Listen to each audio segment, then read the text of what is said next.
이제 항상성 들어갑니다. 항상성. 항상성은 말 그대로 항상 일정하게 유지시켜주는 거. 이것을 항상성이라고 한다. 항상 일정하게 유지.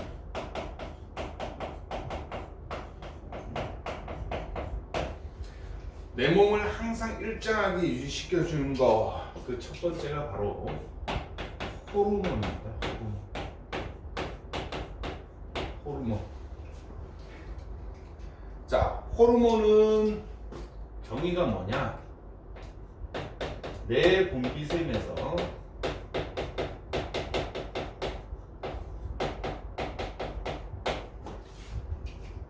내 분비샘에서 분비되어 가지고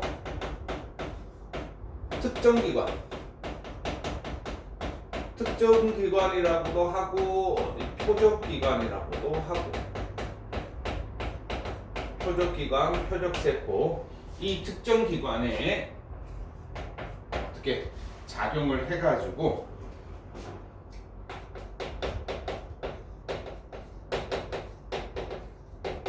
기능을 여러 가지 기능을 어떻게 하는 것 조절하는 것을 호르몬이라고 이야기한다.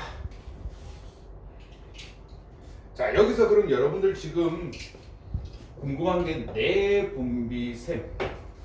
내분비샘이 뭔가라고 이제 한번 공부해 봅시다.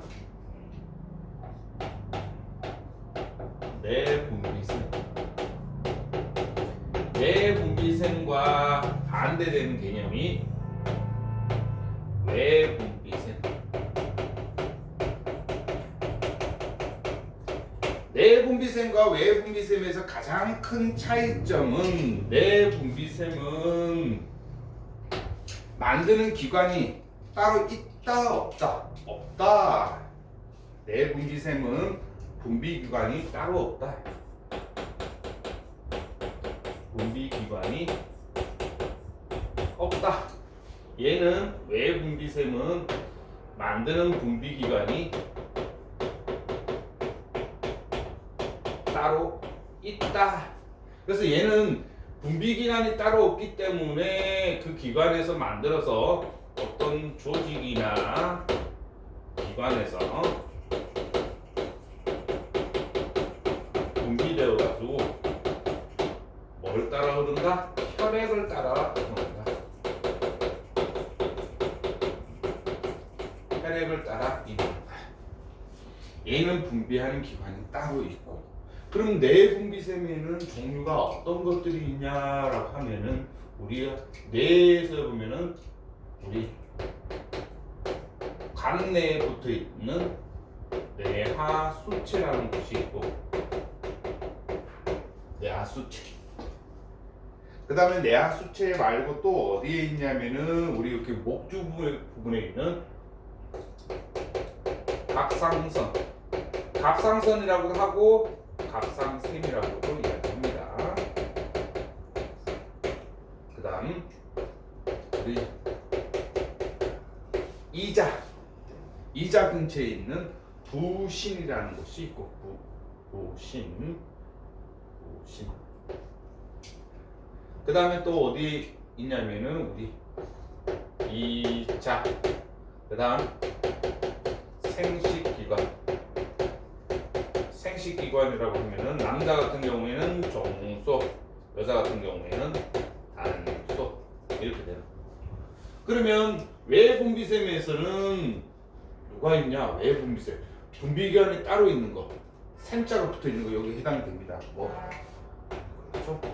눈물샘. 그다음 입술에서 나오는 침샘. 그다음 소화샘. 이런 거. 그 다음에 여자들만 하나 더 갖고 있는 거, 여성들만 갖고 있는 거, 뭐 그렇죠? 젖샘이 있다. 이렇게 된다. 근데 이 내분비샘과 외분비샘을 공통적으로 가지고 있는 애가 하나 있어요. 바로 이자예요, 이자.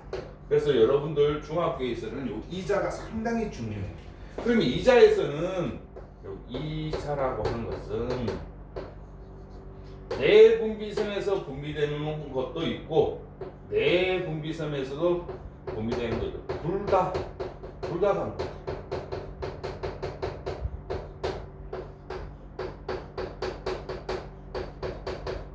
둘 다 가지고 있기 때문에 이 이자는 되게 중요해요. 특히 이자에서 내분비샘에서 분비되는 호르몬 여러분 다 들어봤을 거예요. 이자에서 뭐 있니? 그렇죠? 혈당량 조절하는 인슐린이 있고 글루카곤이 있고 이렇게 이자에서는 내분비섬에서는 어떤 거 분비한다? 여기서는 호르몬 내분비섬에서 분비되는 대표적인 것이 효소. 그러면 외분비섬 이자에서 분비되는 외분비섬에서 되는 효소 뭐 있었습니까? 이자에서 우리 5단원 소화 부분에서 이자에서 나오는 소화 효소 뭐 있었니? 그렇죠? 탄수화물을 분해시키는 아밀레이스가 있었고 그 다음에 단백질을 분해하는 트립신이 있었고 그 다음에 지방을 분해하는 라이페이스가 있었다. 얘네들 전부 다 효소 종류고 얘네는 호르몬이고 그래서 이자는 호르몬도 분비하고 효소도 분비하는 아주 중요한 기관이기 때문에 요 이자에 대해서는 꼭 알아두시기 바랍니다. 자, 그러면 첫 번째 지금 뭘 공부할 거냐면 우리 앞에서 배웠던 신경하고 이 호르몬하고 어떤 차이점이 있는지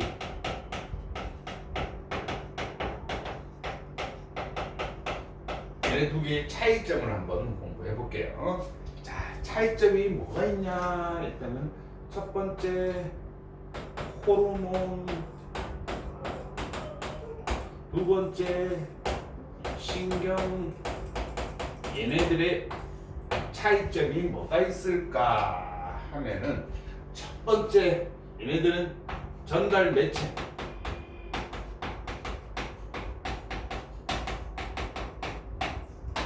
호르몬은 아까 말했다시피 분비기관이 따라오는 내분비샘을 통해 가지고 분비되기 때문에 얘는 전달 매체가 뭐가 되냐? 그렇죠. 혈액을 따라서 분비가 되는 거고 신경을 전달하는 매체 가장 작은 거 누가 그랬습니까? 그렇죠.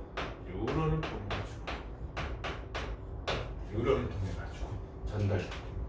그 다음에 이렇게 전달됐을 때 속도가 어떻게 될까? 전달 속도. 호르몬은 혈액을 따라서 전달되기 때문에 속도가 느리다 이렇게 표현되고 신경은 뉴런을 따라서 전달되기 때문에 되게 빠르다. 특히 무의식적 반응 같은 경우는 엄청나게 속도가 빠르다라고 이야기했죠, 그렇죠? 그다음 전달 속도가 있고 그러면 얘는 작용 범위가 어떻게 될까? 얘는 작용 범위가 호르몬은 되게 넓다. 특히 성장 호르몬 같은 경우에는 우리 온몸에 있는 성장판으로 다 분비가 되기 때문에 작용 범위가 되게 넓고 신경 같은 경우에는 작용 범위가 되게 좁다. 이렇게 되죠. 그 다음에 얘가 나와가 둘 다 우리 몸의 여러 가지 기능을 조절하는 건 똑같은데 그 기능을 조절할 때 그 기능의 지속성, 다시 말하면 효과의 지속성을 살펴보면 얘는 호르몬 같은 경우에 효과가 엄청나게 오랫동안 지속된다. 오래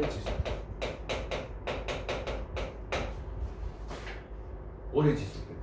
성장 호르몬 같은 경우에는 어떻게 20년간 나오기도 하고 그 다음에 우리 이자에서 분비되는 이 인슐린, 글루카곤, 혈당량 조절하는 것 같은 경우는 언제까지? 죽을 때까지 나와요.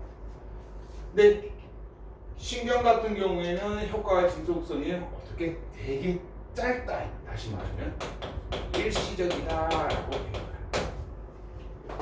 그래서 이 호르몬하고 신경의 차이점도 중요하니까 꼭 알아두셔야 되고, 그러면 이렇게 혈액을 따라서 속도는 느리지만 엄청 넓게 작용해서 오랫동안 지속되는 이 호르몬의 특징은 뭐가 있을까?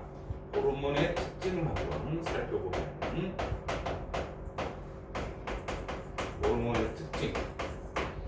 자, 첫 번째, 아까 말했다시피 호르몬은 분비하는 기관이 따로 있다 없다? 없다. 그래서 어디서 분비된다? 내 분비샘에서 나온다. 내 분비샘에서 나와가지고 누굴 따라 이동을 한다? 그렇죠? 혈액을 따라 이동한다.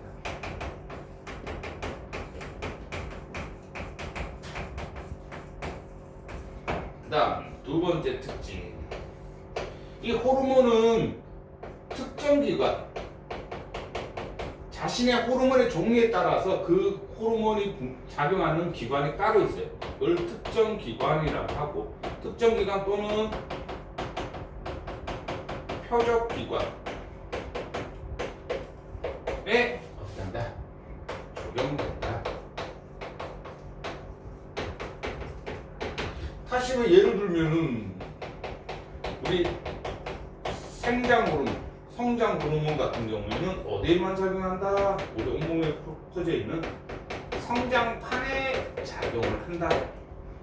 요게 뭐가 된다? 성장판에. 요게 특정 기관, 표적 기관이 된다. 요게 성장판이 된다. 만약에 우리 남성 같은 경우에는 생식 호르몬 중에서 뒤에 가서 공부하겠지만 테스토스테론 같은 경우에는 어디에서 작용을 하겠니?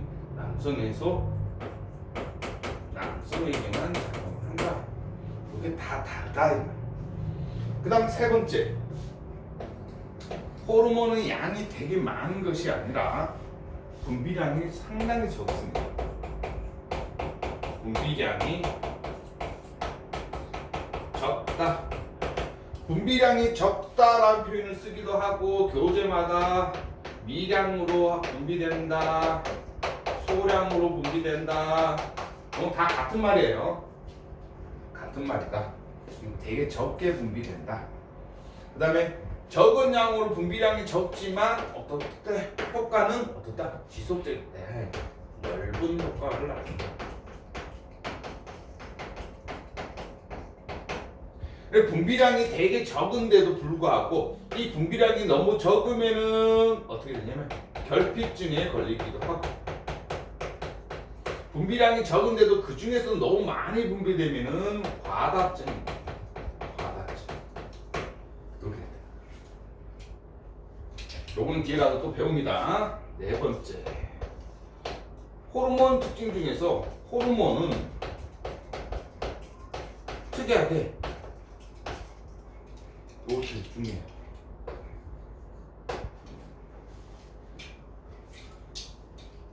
호르몬은 종간 특이성이 없다. 종간의 특이성이 없다. 종간 특이성이 없다라는 것은 종이 달라도 사람뿐만 아니라 무슨 개, 돼지 이런 것들도 어떻게 호르몬을 서로 주고받고 할 수가 있다. 이렇게 되는 겁니다. 예를 들어서 뭐 돼지, 개, 원숭이, 얘네들의 호르몬을 뽑아가지고 어떻게 사람한테 투여를 해도 가능하다 이 말입니다. 좋죠, 그렇죠? 특히 지금 같은 게 현대인들 중에서 제일 많이 걸리는 질병 중에 당뇨병인데, 당뇨병은 인슐린이라는 호르몬이 부족한데 그 인슐린이라는 호르몬을 돼지라든지 원숭이, 개에다 뽑아가지고 사람한테 투여도 가능하다 이렇게 됩니다. 됐나요? 이게 호르몬의 특징이 된다. 그러면 우리 사람의 호르몬의 종류를 한번 살펴봅시다. 세 번째 호르몬의 종류를 살펴봅니다. 이 호르몬의 종류는 안타깝게도 여러분들 암기하셔야 되고 되게 중요해요. 자, 그러면 쌤 간단하게 이제 이렇게 아까 그렸던 사람 모습을 이렇게 그리면은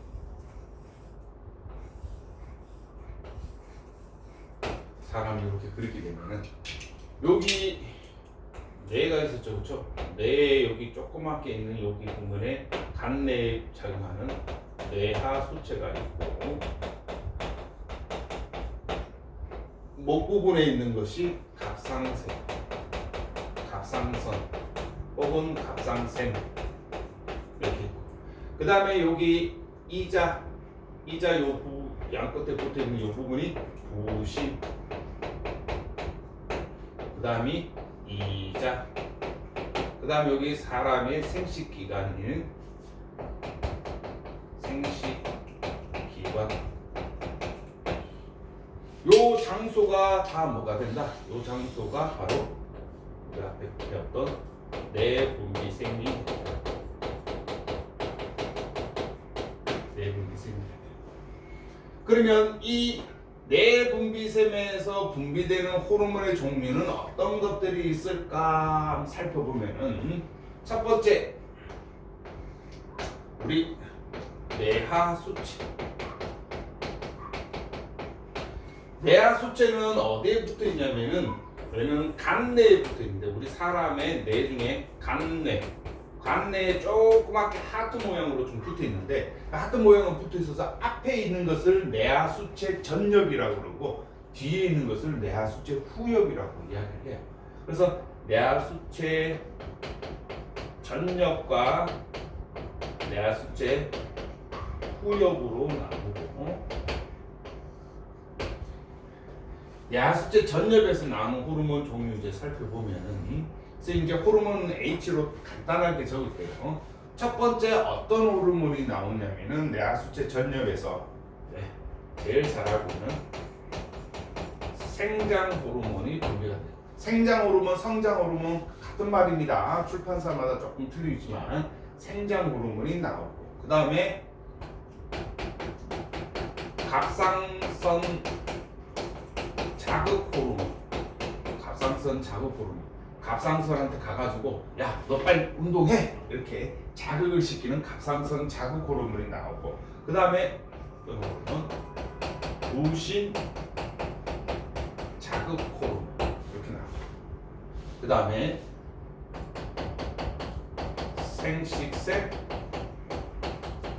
자극 호르몬이 분비가 된다. 그 다음에 뇌하수체 후엽에서는 이제 어떤 호르몬이 나오냐 그러면은 항이뇨 호르몬이 나옵니다. 항이뇨. 이게 첫 번째 뇌하수체 전엽에서 나오는 호르몬 종류들. 그 다음 두 번째 우리 갑상선 혹은 갑상샘 여기서 나오는 호르몬이 이제 누구다? 바로 이거는 중요하니까 노란색으로 적을게요. 얘는 티록신이 나옵니다. 티록신. 그럼 티록신이 나와서 어떤 호르몬을 하는지 이제 기능은 조금 이따가 하고 호르몬 종류부터 합니다. 그 다음에 세 번째 부신.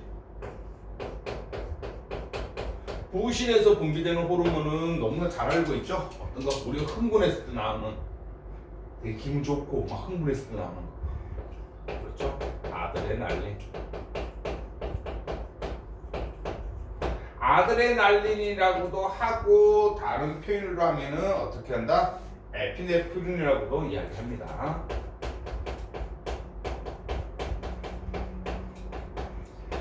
주로 아드레날린이라고 이야기하는데 선생님이 만약에 에피네프린이라고 이야기했다면 같은 말이에요. 같은 호르몬이에요. 네 번째 이자에서 분비되는 호르몬은 두 가지가 있습니다. 어떤 거 잘 알고 있죠? 인슐린, 그다음 글루카곤. 여기 두 개가 호르몬이 분비가 됩니다. 그다음 다섯 번째 이제 생식기간.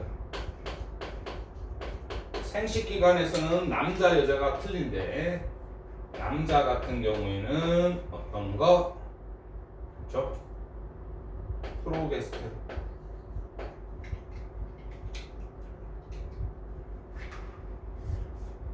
잠깐만요. 테스토스테론.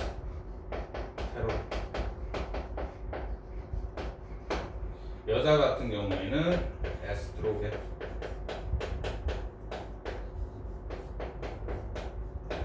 에스트로겐도 있고 또 프로게스테론이라는 것도 있는데 프로게스테론까지는 여러분들 몰라도 되고.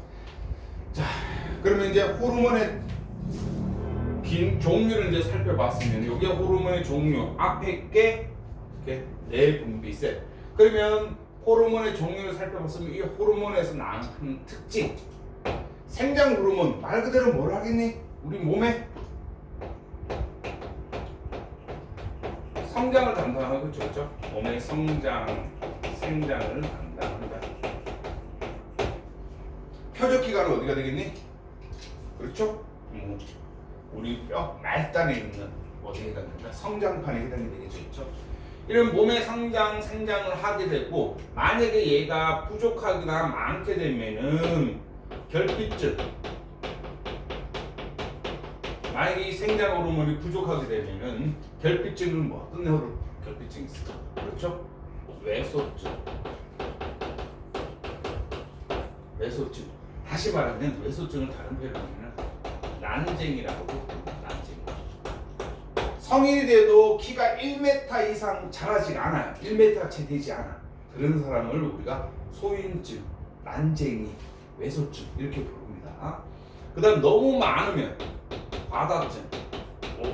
키가 너무 커가지고 3m 정도 돼. 이런 것을 뭐라고 한다? 거인증이라고 해요.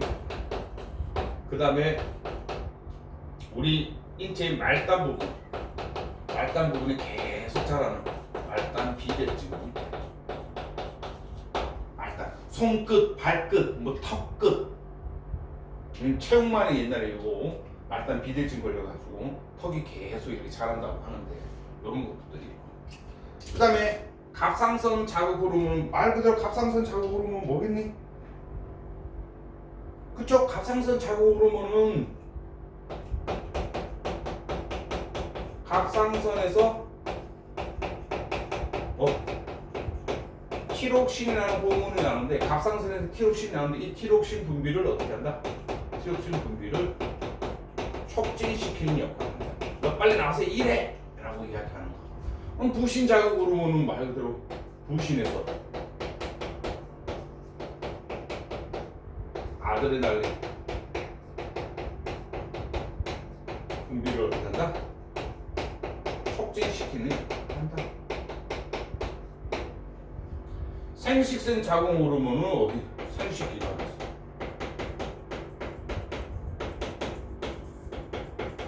어떤 호르몬? 생식 호르몬. 생식 호르몬 분비를 어떻게 한다? 촉진시킨다. 그 다음에 여기 야수체 후엽에 딸랑하게 있는 항이뇨 호르몬은 이뇨가 소변이 잘 나오는 것을 이뇨라고 해요. 그러면 한자가 붙으면은 그것을 억제한다. 그럼 항이뇨라고 하면은 소변이 잘 나오는 것을 어떻게 한다? 억제한다. 다시 말하면 소변이 잘 안 나오게 한다. 그럼 소변이 잘 안 나오게 하는 것은 어디서 작용한다? 우리의 콩팥에서 무엇을? 수분을 어떻게 한다? 수분을 재흡수한다.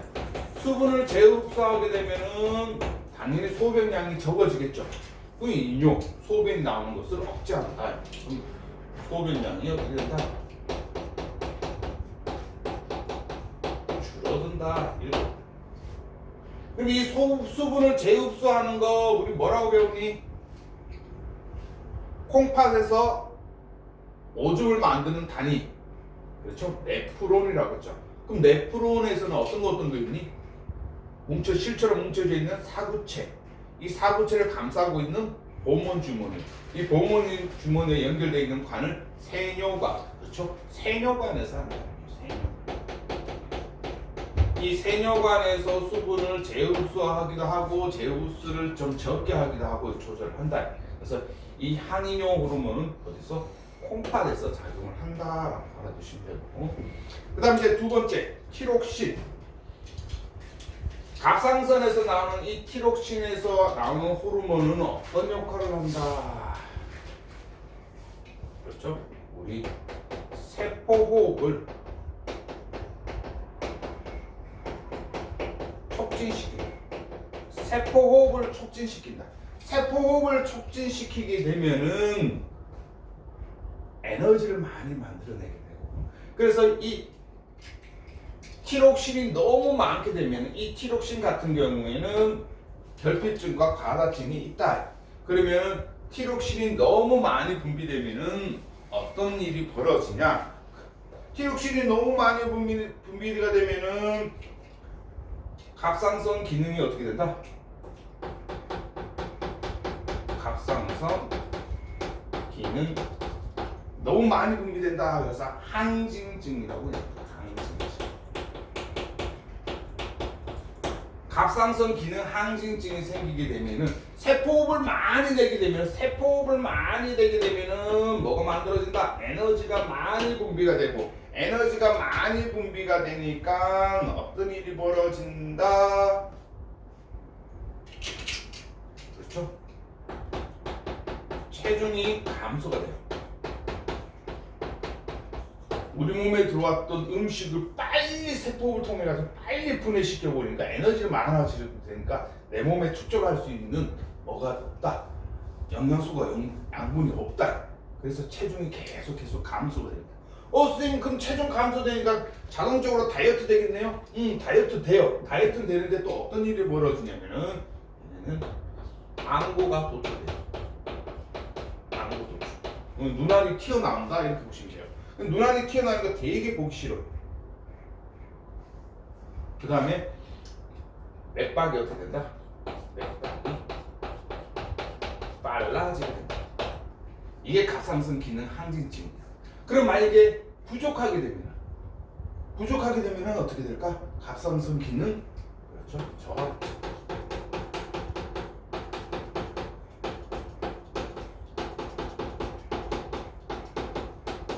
갑상선 기능이 저하게 되면 세포호흡이 안 일어나기 때문에 많이 줄어들기 때문에 어떻게 내 몸속에 영양분을 많이 저장한다. 그래서 체중이 어떻게 된다? 체중이 증가된다. 그 다음에 체중이 증가되고 에너지를 많이 못 드니까 어떻게 추위를 잘 느낀다. 추위를 잘 느낀다. 추위를 잘 느끼게 된다. 이것을 누가 한다? 우리 바로 티록신이 담당한다.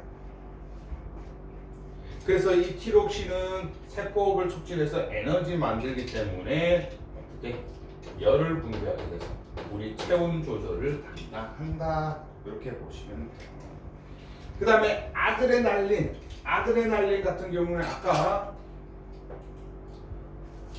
심장 박동,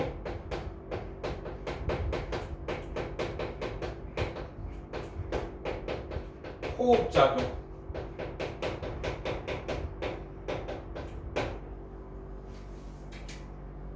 그렇죠? 이런 것들을 담당하는 거.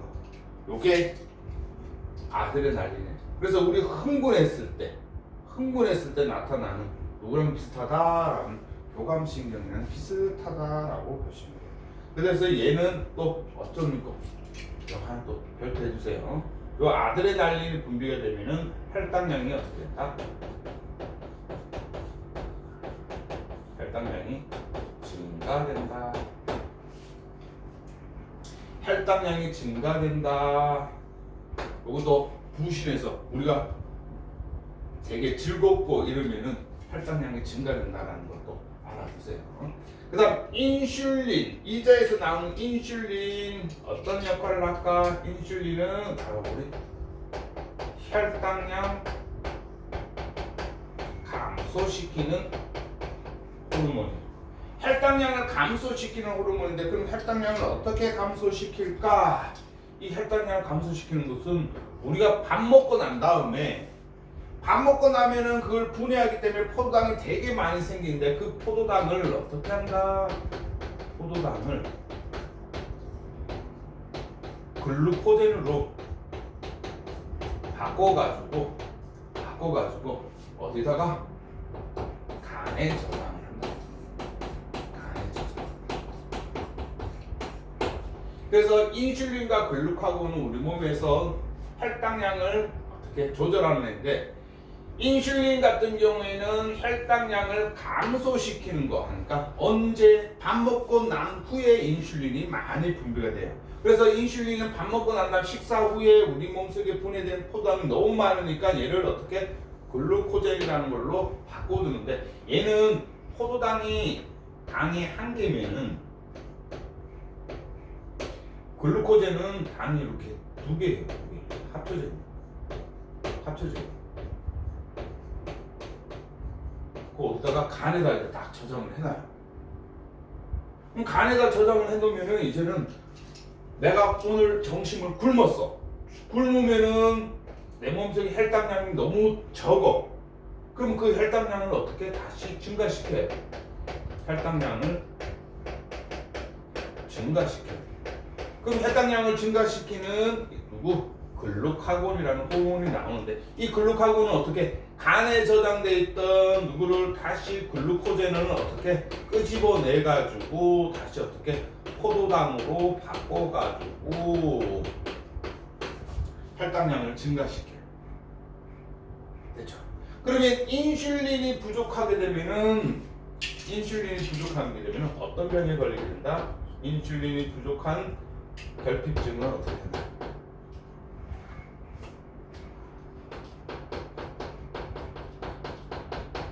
그렇죠. 인슐린의 결핍증이 바로 잘 알고 있는 당뇨병이 됩니다. 당뇨병은 뭡니까? 포도당이 요 소변으로 빠져나가는 병을 당뇨병이라고 하고 이 당뇨병이 되게 무서운 게 뭐냐면은 여러 가지 합병증이 되게 무서워요. 그래서 이 당뇨병 합병증으로 어떻게 되냐면은 시력이 아예 상실되거나 그 다음에 손발이 썩어 들어가서 손발을 절단해야 되거나 이런 일이 벌어져요. 그래서 이 당뇨병이 되게 무서워요. 됐나요? 그 다음에 글루카곤은 중요한 거 글루카곤 혈당량을 증가시키는 것은 얘는 결핍증이 없어요.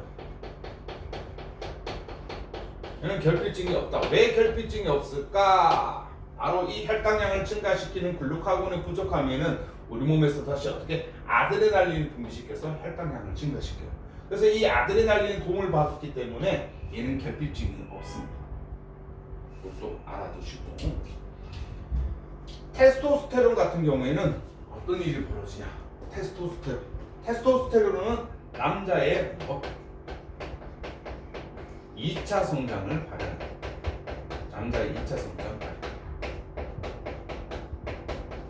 그래서 이 남자의 2차 성장 발현하는 테스토스테론 분비가 많이 되면은 되게 남성다워지고 어깨가 벌어지게 되고 근육이 발달하게 되고 그 다음에 변성기 오게 되고 그 다음에 여러 가지 중요 부위에 겨털이라든지 음모 이런 게 나오게 되고 그 다음에 이 테스토스테론이 나오게 되면 이제 남자의 생식세포인 정자를 형성하게 된다. 그 다음에 에스트로겐은 여자의 2차 성장을 발현시킨다.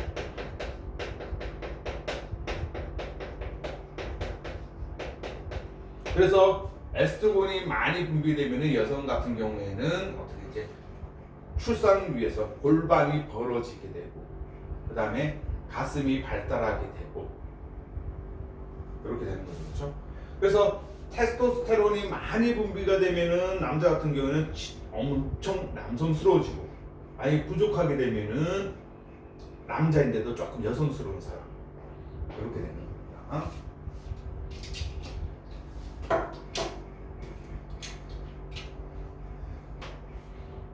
자, 여기까지가 호르몬의 종류에 대해서 공부를 했으니까 그거 알아두시고 이제는 요 호르몬을 인해 가지고 우리 몸에서 여러 가지 기능을 일정하게 유지시켜주는 항상성에 대해서 공부해 보도록 할게요.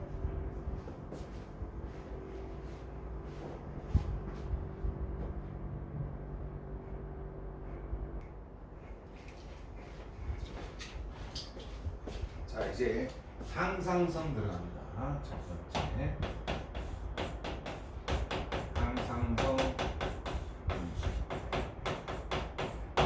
자, 항상성이라고 하는 건 선생님 항상 일정하게 유지시켜 준다라고 했는데 항상성 유지는 좀 뭐냐? 외부 환경에 대해서 외부 환경이 어떻게 달라지더라도 외부 환경이 되게 춥거나 외부 환경이 되게 따뜻하거나 이렇게 하더라도 우리 몸에 여러 기능이 될 거. 항상 일정하게 유지되도록 해주는 것을 우리가 항상성 유지라고 이야기합니다. 이 항상성 유지는 뭐하고 되냐면은 이 신경과 호르몬의 복합작용으로 이루어집니다.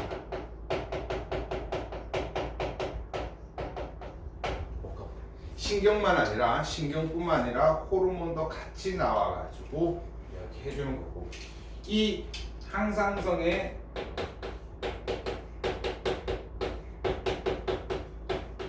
조절 중추가 어디가 되냐? 항상 일정하게 유지시켜주는 건 얘가 누가 되냐면은 바로 간내가 돼요. 간내가 우리 몸에 항상 일정하게 유지시켜주는 조절 중추가 됩니다. 이 간내. 간내라고 따지면 간내에 뭐라고 그러냐면 시상하부라고 이야기하는데 이 간내 시상하부에서 우리가 체온 조절을 한다.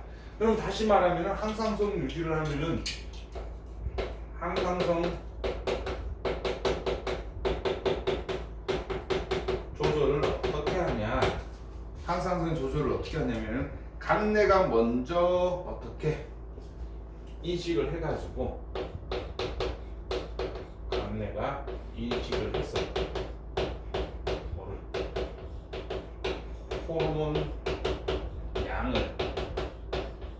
어떻게 한다? 조절한다. 호르몬 양이 부족하게 되면 호르몬 양을 많이 분비하도록 하게 하고 호르몬 양이 너무 적으면은 그거를 분비 많이 할 수 있도록 촉진하기도 하고 억제하기도 하고 그래서 호르몬 양을 조절을 해가지고 항상성 조절을 한다. 자, 그러면은 이 항상성 조절하는 얘가 뭐가 있을까? 이 두 번째 항상성 유지 예. 항상성 우리 항상 일정하게 유지시켜주는 거에 대표적인 것이 바로 우리 체온이 있고 그 다음에 체액의 농도 조절이 있고 체액의 농도 조절이라고 하는 것은 뭐 수분량 조절한다. 수분량 조절하는 거. 그 다음에 또 혈당량 있다.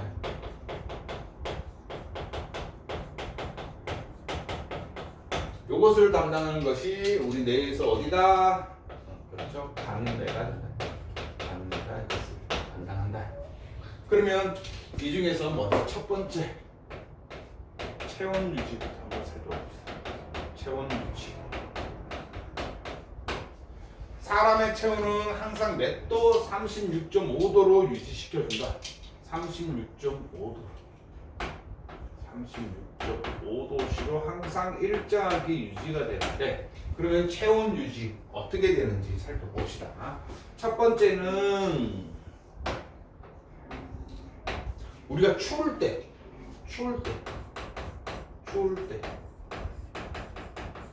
그러면 체온이 어떻게 낮을 때 체온이 낮다. 지금 겨울처럼 추울 때는 그러면 맨 처음에 선생님이 누가 맨 처음에 본다고 했습니까? 우리 간내가 담당한다고 그랬다. 그렇죠? 간내가 인식을 한다.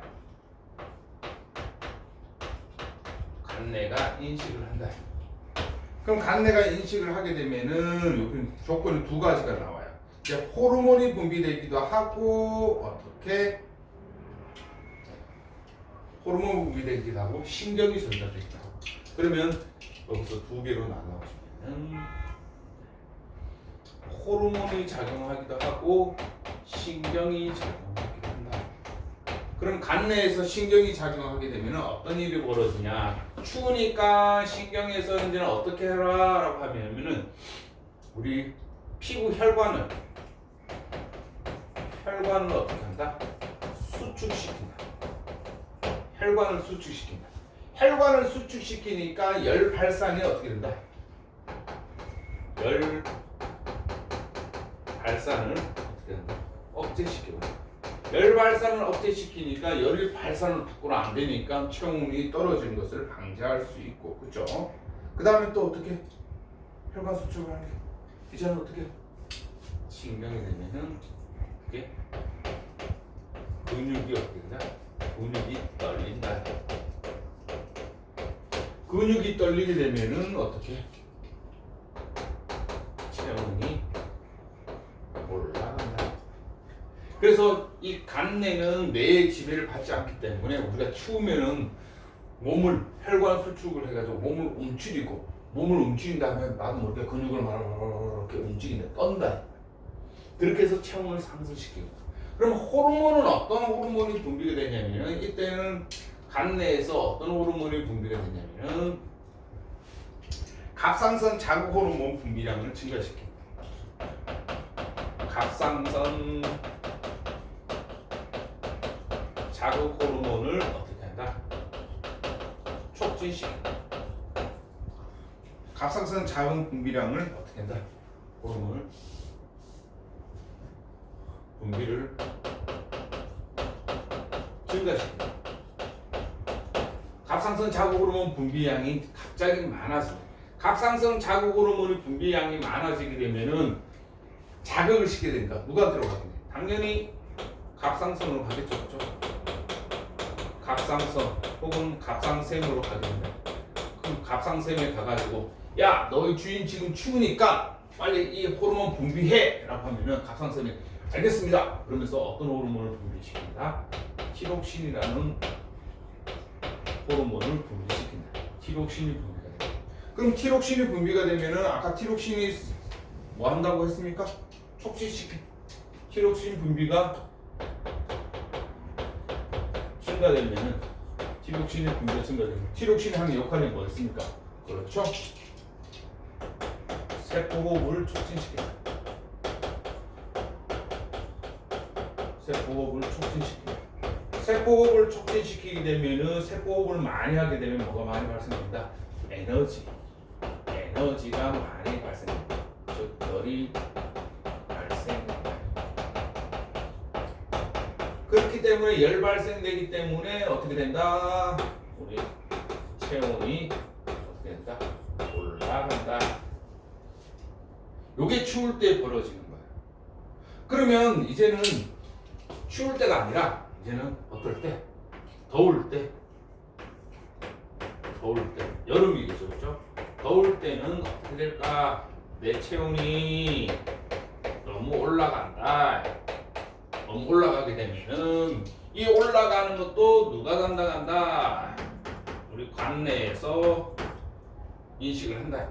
간내에서 인식을 하게 되면은 마찬가지 또 호르몬 두 개가 호르몬이 분비 작용을 하기도 하고 그 다음 누가? 신경이 작용하기도 한다.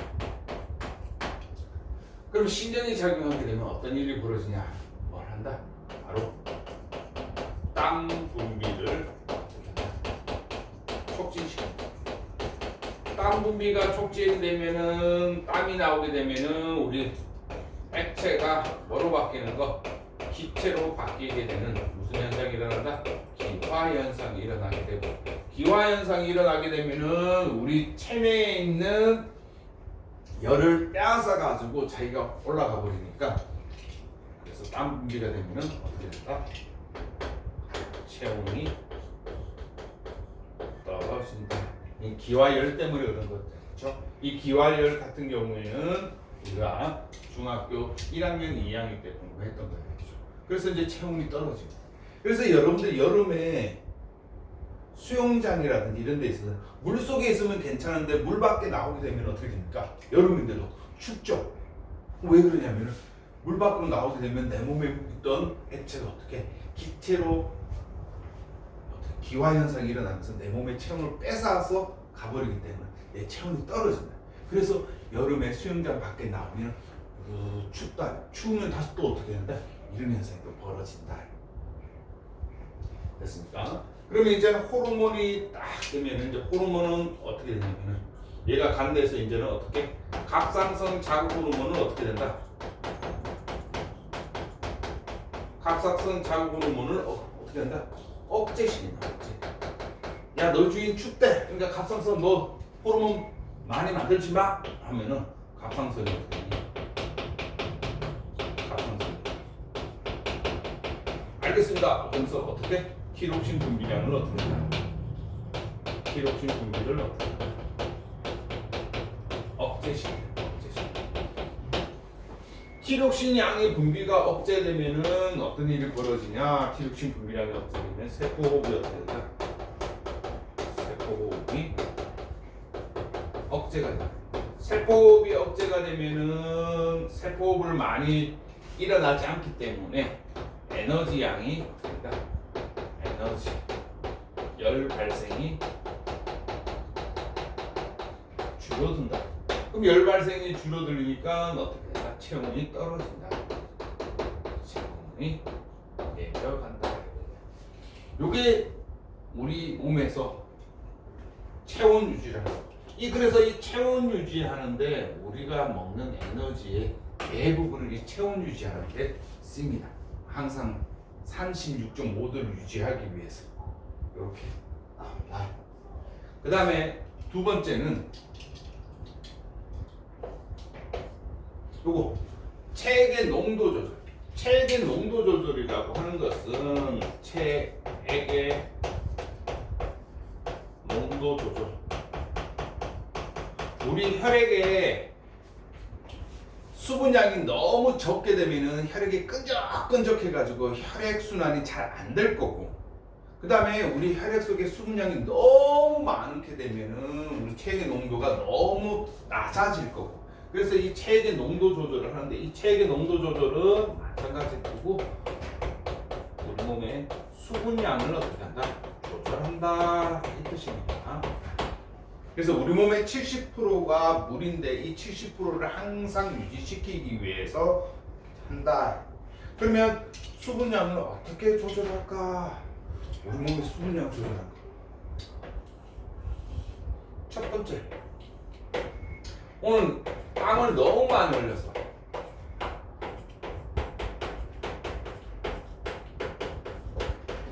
땀을 너무 많이 흘리게 되면은 내 몸속에 수분량이 어떻게 되겠니? 수분량이, 그렇죠, 수분량이 감소되겠죠, 그렇죠? 수분량이 감소한다.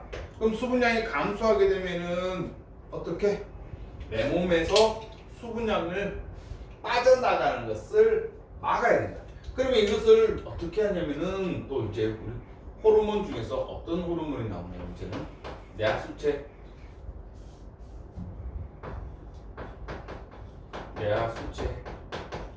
벌써 후엽에서 나오는 뇌하수체 후엽에서 어떤 호르몬이 분비된다? 항이뇨 호르몬. 땀을 너무 많이 흘리면 이제 항이뇨 호르몬 분비량이 어떻게 된다? 증가한다. 항이뇨가 아까 뭐라 그랬습니까 선생님이? 항이뇨가 소변 누는 거야. 소변 양을 억제시키는 거. 소변 양을 억제시켜야 돼. 억제시켜야 돼. 그래서 내 수분량이 너무 많으니까 내 몸에 있는 수분량을 억제를 내 수분량이 빠져나가는 걸 방지하려면 소변이 어떻게 된다? 빠져나가는 것을 어떻게 최대한 억제를 시켜야 돼. 항자가 억제시킨다는 거야. 그럼 항의 호르몬이 증가하게 되면은 어디로 가게 되니? 그렇죠? 콩팥으로 가죠. 콩팥. 콩팥으로 가가지고 이제 콩팥에 어디? 세뇨관. 세뇨관으로 가가지고 어떻게 한다? 수분 재흡수를 시킨다. 재흡수 촉진시킨다. 수분을 재흡수시킨다. 수분을 빠져나가는 거 말고 수분을 재흡수 촉진시키니까 재흡수하니까 어떻게 내 몸속에 있는 수분량이 이제 어떻게 된다? 재흡수되는 수분량이 증가하게 된다. 이렇게 된다. 그럼 만약에 이제는 땀을 너무 적게 흘려가지고 땀을 적게 흘리게 되면 물을 많이 마셨다. 오늘은 너무 짠 음식을 많이 먹어가지고 물을 많이 마셔봐. 물을 너무 많이 마시게 되면은 수분량이 어떻게 된다? 수분량이 증가한다. 내 몸속에 수분량이 너무 많다. 그럼 내 몸 속에 수분량이 너무 많게 되면은 수분량을 어떻게 억제시켜야 된다. 억제시키려면은 이제는 뇌하 수체 후엽에서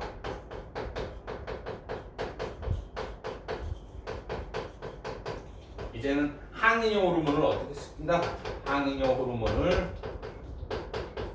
억제시킨다. 항이뇨 호르몬. 야, 너희가 항이뇨 호르몬 이제 더 이상 나오지 마. 항이뇨 호르몬 나오게 되면은 소변 나오는 걸 억제시켜야 돼. 지금 수분량이 내 몸속에 수분량이 너무 많으니까 빨리 몸 바깥으로 빼내야 되는데 빠져나가지 못하게 돼서 소변이 빠져나가는 걸 막아버리는 이 호르몬을 어떻게 억제시켜야 돼. 그럼 억제시키게 되면 콩팥에서는 어떻게 된다? 콩팥의 세뇨관에서 수분량을 어떻게? 수분 재흡수를 어떻게 한다? 억제한다. 수분을 재흡수하는 것을 억제하니까 수분 재흡수 안 시키고 그냥 바로 빼낸다. 그러면 어떻게 된다? 수분량이 감소한다. 왜? 여기서 수분 재흡수를 억제시키면 소변량이 증가하게 된다. 소변량이 증가하니까 내 몸속의 수분량은 어떻게 된다? 감소한다. 그럼 얘는 수분 재흡수를 촉진시키게 되면 소변량이 어떻게 된다? 소변량이 작아진다. 소분량이 작아지니까 수분량이 어떻게 된다? 내 몸속에 있는 수분량이 증가하게 된다. 이게 체액의 농도 조절이에요. 됐나요? 요게 이제 첫 번째 체온 유지하는 거고 두 번째는 체액의 농도 조절을 하는 것을 호르몬 신경, 얘는 호르몬에 의해 가지고 조절되는 것을 했어요. 그러면 이제 체온 조절을 했고 체액의 농도 조절했고 이제 남은 것은 혈당량입니다. 혈당량. 자, 이 혈당량이 어떻게 조절되는지 지금부터 살펴보도록 하겠습니다.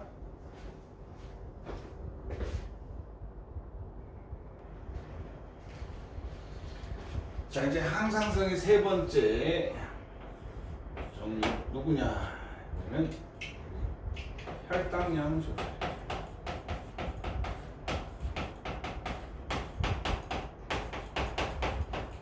혈당량 조절을 하는데 요 혈당량이라고 하는 것은 우리 몸에 뭘 조절하는 거야? 포도당량 조절하는 거야. 포도당 양을 조절하는 거다. 그러면 이 포도당이 왜 중요하냐? 포도당 양을 조절해야 되는 게 얘가 포도당이 바로 뭐? 우리 세포 호흡의 필요한 뭐가 되니? 영양분이 되죠, 그렇죠? 세포 호흡에 필요한 영양분이 되고, 이 세포 호흡에 필요한 영양분은 이 혈당량 조절은 누가 조절한다라고 하면은 인슐린과 누구? 글루카곤이라는 호르몬에 의해서 된다. 그럼 이 인슐린과 글루카곤이라는 이 호르몬은 어디서 분비된다? 어디서 분비된다? 그렇죠? 이는 이자에서 분비된다.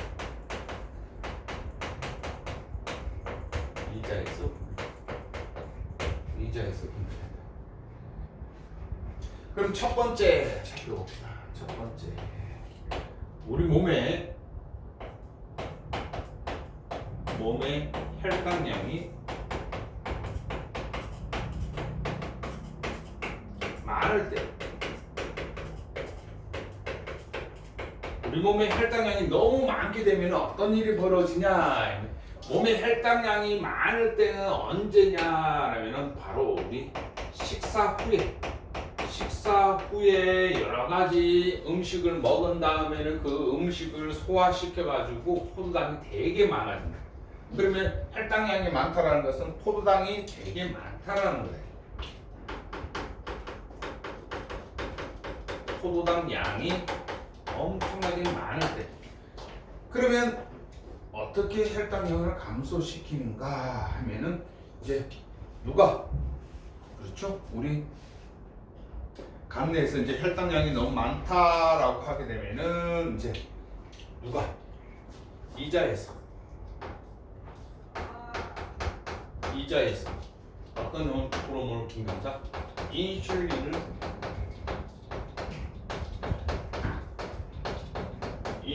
분비를 촉진시킨다. 인슐린 분비를 촉진시킨다. 그러면 인슐린 분비가 촉진되면은 어떤 일이 벌어지냐 하면은, 그래서 우리 간이라고 중요합니다. 간에서 뭘 한다? 포도당을 뭘로? 글루코젠으로 전환해서 어떻게 한다? 저장한다. 그래서 여기 포도당을 글루코젠으로 바꿔가지고 어디다가 한다? 간에다가 저장한다. 저장한다는데 어디서? 간에 저장한다. 그래서 이 간에다 너무 많이 저장을 하게 되면은 어떻게 될까? 바로 간에 이 글루코젠이 너무 많이 분비되면은 그때는 간에 지방이 낀다. 그래서 지방간이라고 부른다. 그러면 얘가 포도당이 글루코젠으로 바뀔 때 이 포도당은 당이 한 개씩 이렇게 있는 거, 육각형 모양으로 이렇게 하나씩 있는 거 아까 했는데 하나씩 있는 거. 얘가 어떻게 되냐면 두 개로 합쳐져요. 이렇게 두 개로 합쳐져가지고 어떻게 간에다 저장한다. 그래서 요거 한 개짜리를 포도당이라고 하고 요 두 개짜리를 글루코젠이라고 이야기합니다. 이렇게 저장을 시키는데, 그러면 이 인슐린 분비가 많이 안 나오게 되면 결핍 때문에는 혈당량을 어떻게 감소를 못 시키겠죠, 그렇죠? 이렇게 전환에다가 간에다 저장을 하면 포도당 양이 점점 줄어든다. 그래서 어떻게 된다? 혈당량이 감소가 되는데, 이 혈당량을 감소를 못 시키니까 결핍이 되면은 혈당량을 어떻게 한다? 혈당량을 감소시키지 못한다. 감소시키지 못하니까 나타나는 결핍증이 뭐가 된다? 바로 당뇨병이 된다. 포도당이 소변으로 빠져나오는 질병이다. 이렇게 됩니다. 그럼 두 번째, 우리 몸의 혈당량이 어떻게 됐을 때 혈당량이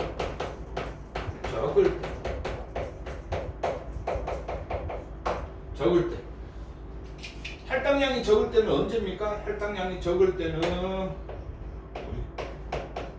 공복 상태, 굶었을 때, 점심을 못 먹었다, 저녁을 못 먹었다, 선생님 지금 점심 못 먹었다. 이렇게. 그러면 포도당 양이 어떻게 되니? 영양분이 없으니까 영양분을 소화시키지 못하니까 포도당 양이 적어진다. 이 포도당 양이 적어지게 되면 마찬가지 이제 이 자리에서 어떤 호르몬을 분비한다? 글루카곤이라는 호르몬을 분비한다. 글루카곤 분비를 촉진시켜. 그럼 글루카곤 호르몬이 분비가 나오게 되면은 이 글루카곤이 어디 간에 저장되어 있는 누구를 글루코젠을 이 글루코젠을 꺼내 가지고 뭐로 포도당으로 바꿔버립니다. 포도당으로 바꿔주면은 포도당으로 전환시킵니다. 그럼 포도당 양이 어떻게 되니? 포도당 양이 증가하게 되겠죠. 그러면 어떻게 된다? 혈당량이 다시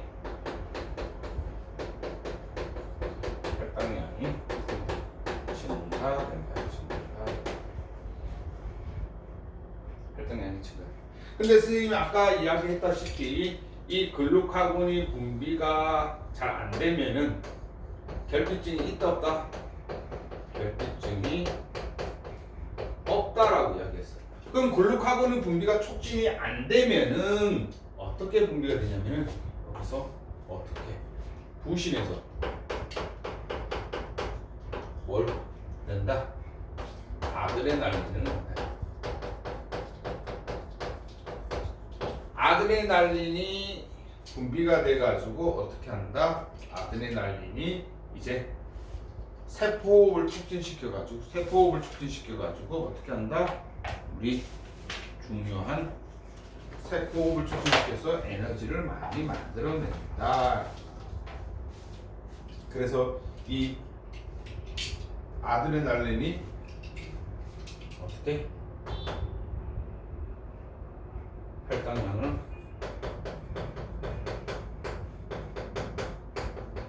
증가시킵니다. 그래서 이쪽으로 가서 혈당량이 증가가 안 되면은 부신에서 아드레날린을 분비시켜서 혈당량을 증가시키기 때문에 얘는 결핍증이 따로 없다 이렇게 됩니다. 이게 우리 혈당량을 조절하는 거다 이렇게 됩니다. 그래서 이제 항상성까지 모든 것을 다 끝냈다 이렇게 됩니다. 됐나요? 그래서 얘 같은 경우에는 이제 주로 어디서 우리 간에서 어떤 일이 벌어지게 되냐면은 이 포도당을 어디로 글루코젠으로 전환시켜 가지고 저장하는 때 나오는 호르몬이 누구였다? 인슐린이고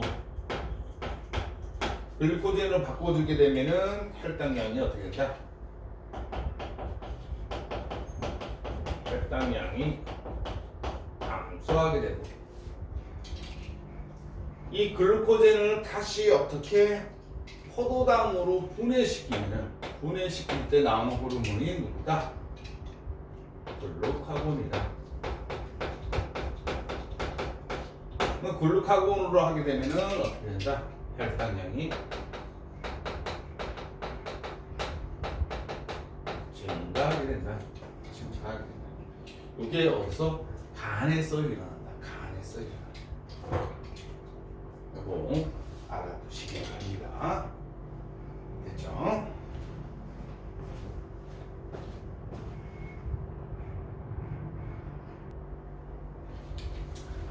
자, 그러면 오늘 공부한 것이 맨 처음에 이제 신경계 공부했었고, 두 번째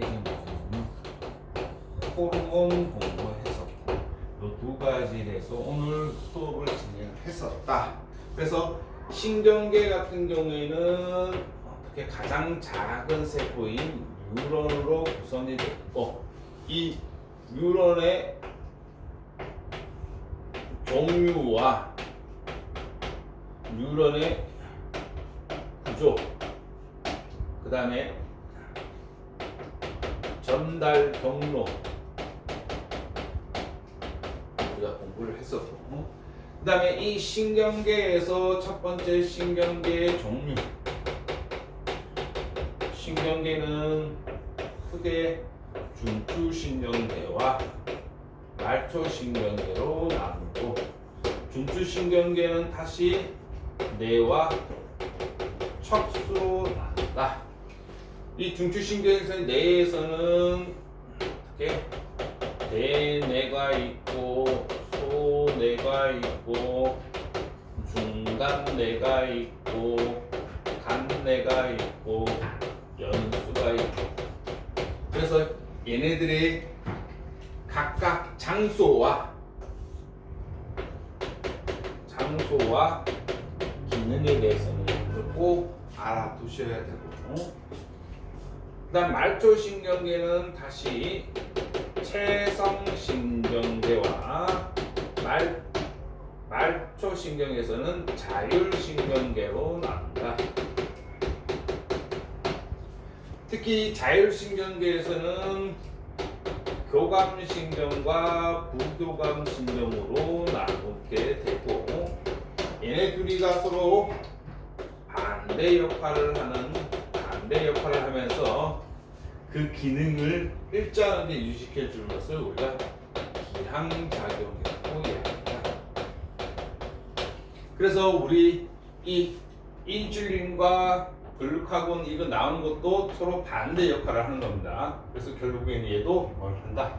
기량작용을 한다. 이렇게 알아두시면 되고, 그 다음에 우리 호르몬 같은 경우에는 뇌 수체 전역과 후엽에서 나오는 생장 호르몬, 갑상선 자극 호르몬, 그 다음에 부신 자극 호르몬, 그 다음에 생식생 자극 호르몬, 그 다음에 항이뇨 호르몬, 이렇게 분비가 되고, 그 다음에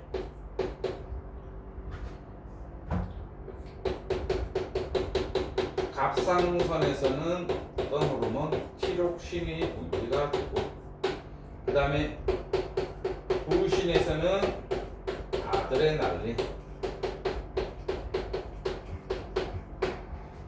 에피네프린이라고도 한다 그랬다, 그쵸? 아드레날린. 그 다음에 이자에서는 인슐린, 글루카곤, 요 호르몬이 분비가 되고, 그 다음에 생식기관에서는 남자의 정수에서는 먼저 테스토스테론이 나오고, 여자의 난소에서는 에스트로겐이 나오고,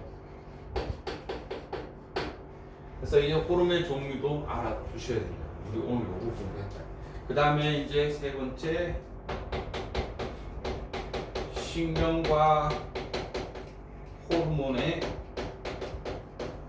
차이점 공부해서 차이점. 얘는 지속 기간이 일시적이고 범위도 좁고 대신에 되게 빠르고, 얘 호르몬은 혈액을 타고 가기 때문에 느리고 대신에 작용 범위가 되게 넓고 오랫동안 지속된다는 그런 차이점이 있었습니다. 그 다음에 네 번째, 항상 일정하게 유지되는 항상성에서는 체온 유지하는 거, 그 다음에 책 농도 유지하는 거, 그 그 다음에 혈당량 유지하는 것 이렇게 공부를 했었습니다. 그래서 오늘 이렇게 공부한 거는 중요한 거는 꼭 암기를 하시고 암기한 다음에 문제를 풀어 보셔야 돼요. 암기가 되어 있지 않으면은 문제 푸는데 되게 어려움이 있으니까 꼭 암기하시고 문제를 푸시기 바랍니다. 자, 그러면 오늘 수업 여기서 마치도록 하겠습니다. 고생하셨습니다.